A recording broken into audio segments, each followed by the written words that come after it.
Although I had a number of AAC devices growing up, I was reluctant to use them through the early part of my life. My reluctance was based on the fact that the devices tended not to meet my communication requirements in my varied environments. However, technology has changed radically, and we are seeing new possibilities daily.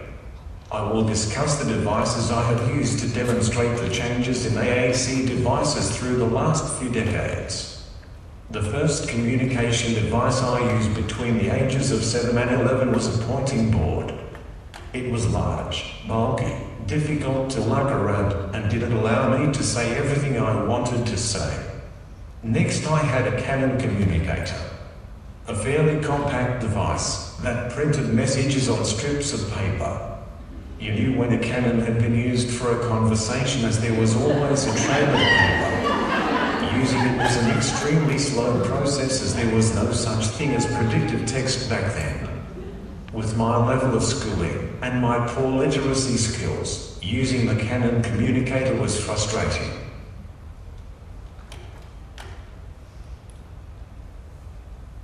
In high school, I used a device called an Epson Real Voice, the size of a laptop. It was my first speech-generating device. The quality of the speech output was terrible. It was a very electronic voice with a heavy American accent, which most found difficult to understand. One day I called a friend, and as I didn't know who would answer the phone, I decided to put the Real Voice device to the test by carefully programming in a message and putting the device close to the phone, and rang my friend. His young daughter answered the phone. I pressed enter to play the message. Hello, this is Darryl. Can I speak to Bill, please? And then heard on the other end of the phone a scream. Daddy, there's a robot on the phone. Was the device successful? Perhaps, but the poor girl probably had nightmares for years to come.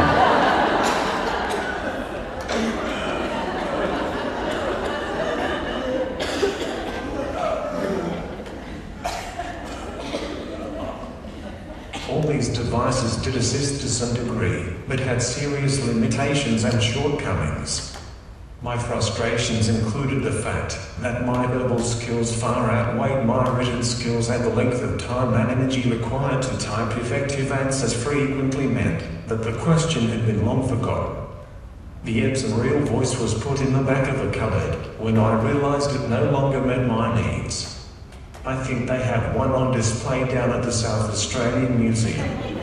Have you been to visit the historical display of AAC devices there yet? I recommend you take the opportunity. Understanding our history is vital if we're going to be effective in taking it to the street. I was without an AAC device for some years, as there were no devices around that really integrated into my lifestyle.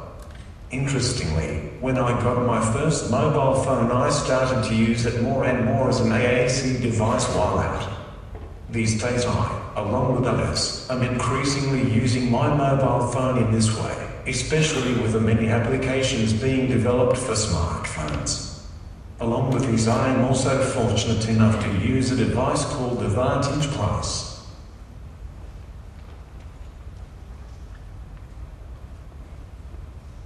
And AAC wrote white paper entitled Mobile Devices and Communication Apps, explored the current climate in the AAC field. I will share my take on what the paper has to say. It argues that we have had an outdated model where therapists and funding bodies were gatekeepers of the technologies. However, we are at a point in time where the gates have been blown wide open. The resulting situation is that in one corner we have the AAC researchers and manufacturers that have years of experience and specialized knowledge of the field.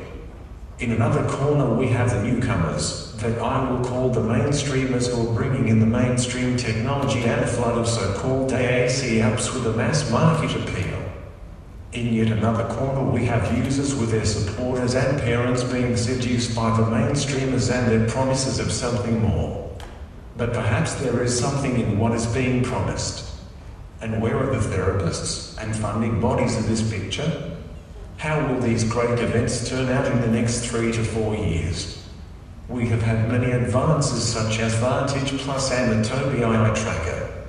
However, now with mainstream technology, smartphones, and tablets making AAC apps more readily available at a reasonable cost, more and more people are investigating this area. The AAC research and development industry is in an interesting time. Many of the big players need to reinvent themselves. I have often wondered why the manufacturers of touchscreen AAC devices didn't develop devices that could be marketed to the mainstream. Whatever the reason, it seems they have missed the window of opportunity with supermarkets, restaurants, and bars making use of touchscreen devices every day now. However, the opportunity may exist in developing the software for mainstream devices such as applications that are customizable to meet the differing specialized needs of individuals with CCN, while still having broad mainstream appeal. By doing this, they will have input into how the hardware is developed, which is a crucial issue if these devices are to effectively serve people with CCN.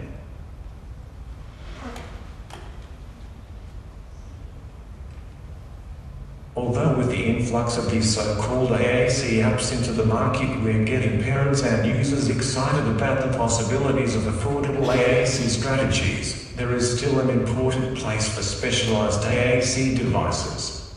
The benefits of AAC having the mainstream outlet are undeniable and glaringly obvious. However, the costs of taking the development too far from the hands of the AAC industry are more subtle. For one, the mainstream is about catering to the masses, which means that the individual and specialized needs are less likely to be considered. While allowing more customization may help in overcoming this, there are numerous other impacts like the danger of losing specialized knowledge. For instance, the touchscreen on my Vantage Plus is pressure sensitive, which allows me to run my finger across the screen without activating buttons. The iPad screen does not allow this as it uses a heat sensor. We can't allow the mainstream to dictate our features. A crucial factor in this is that the AAC industry needs to develop a new business model which makes use of these mainstream platforms.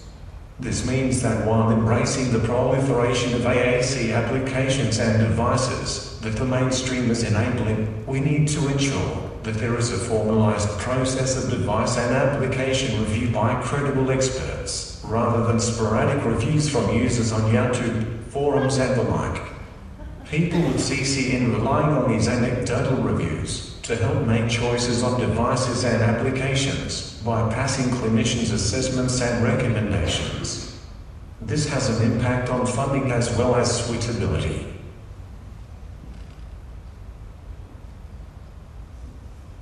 As we look back on what Ed Roberts and Dr. Bond have achieved, we can see how simple, yet innovative ideas can lead to new possibilities. We have seen this principle at work within the AAC field. Within a short time there have been text printing communicators, symbols-based systems, speech-generating devices and dynamic displays. Now features once only a dream, such as eye gaze technology, are becoming common in AAC devices. The idea of brain-controlled devices has been rumored for years now. They're actually slowly starting to become a reality. This kind of technology could possibly help many people with CCN. However, will brain-controlled devices be the solution to all our problems? How is this kind of technology to be used? What peripheral devices will we need?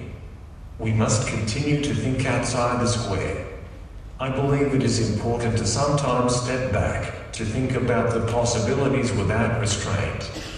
It can be fun to let your imagination run wild and think of new wacky ideas. Some of these ideas may actually provide stepping stones to more workable concepts. In preparing this presentation, I had a brainstorming session with a couple of friends. I asked them to think about what kind of AAC devices will be available in 10 years' time. Here are some of the crazy and not so crazy ideas we came up with.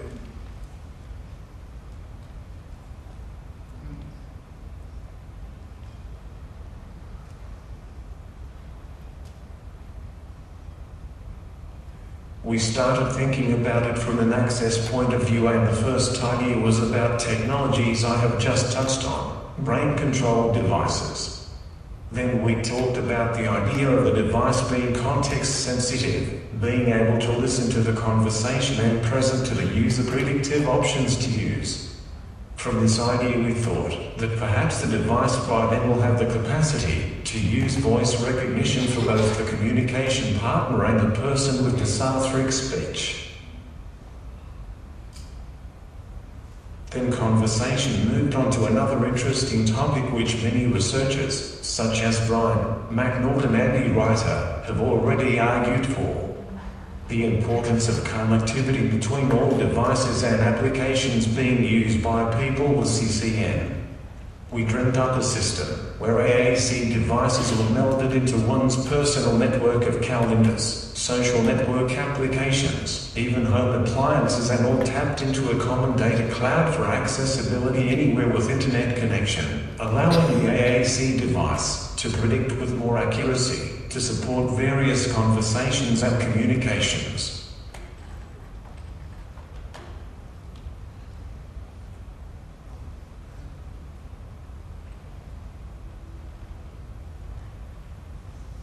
Issues of mobility were then brought into the discussion. This is where the creative juices started flowing. Ideas like implanting the AAC device in pets, or perhaps robotic pets, holographic AAC interface enabling lightweight, more customizable devices, or even hoverball AAC devices which follow you about. Thinking about all these ideas having context sensitivity, voice recognition for dysalthric speech, all connected and supported by the data cloud, we came up with the idea of, wait for it, the Communicat. Let me present you with the world premiere demonstration of the prototype. Ladies and gentlemen, I present to you a world premiere, the Communicat.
Social capital, field, and habitus in his theoretical framework.